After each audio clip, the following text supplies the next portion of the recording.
સુરત શહેરના અઠવાલાઇન્સ પોલીસ સ્ટેશનના એનડીપીએસ ગુનાના વોન્ટેડ આરોપીને તલોજા મુંબઈ મહારાષ્ટ્ર ખાતેથી ઝડપી પાડતી અઠવાલાઇન્સ પોલીસ સ્ટેશનની team. Athwalines police station part B ગુના રજિસ્ટર નંબર 1121000526012720262026 એનડીપીએસ એક્ટ સને 1985ની કલમ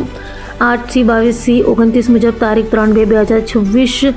દરમિયાન ચોક બજાર ગાંધીબાગની સામે ડક્કા ઓવારા તરફ જતા રોડ ઉપર આવેલ પરિવર્તન વ્યસન મુક્તિ અને પુનઃવસન કેન્દ્રના ગેટ પાસે જાર રોડ પર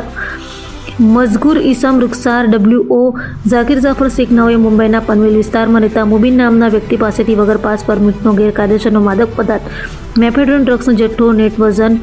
65.430 ગ્રામ કિંમત ₹1,96,290ની મત્તાની ખરીદી કરી વેચાણ કરવા સારું સુરત શહેરમાં લઈ આવી. મોબાઈલ ફોન નંગ 2 કિંમત ₹40,000 તથા રોકડા ₹1,040 તથા એક કાળા કલરનો ખભે લટકાવવાનું સીલિંગ બેગ કિંમત રૂપિયા તથા એક બ્લુ કલરની પ્લાસ્ટિકની ખાલી કોથળી તથા મૂળ મુદ્દામાલ ભરેલ પ્લાસ્ટિકની પારદર્શક ખાલી ઝીપ બેગ જેની કિંમત કુલ્લે કિંમત ₹2,37,330 મત્તાના મુદ્દામાલ સાથે પકડાઈ જઈ તેમજ મુંબઈના પનવેલ વિસ્તારનો મુબીન જેનું પૂરું નામ ખબર નથી તે નહીં પકડાઈ એકબીજાની મદદગારી કરી ગુનો કરેલ હોય વગેરે મુજબની ફરિયાદ અત્રેના પોલીસ સ્ટેશનમાં તારીખ 3/2/2026ના રોજ દાખલ થયેલ.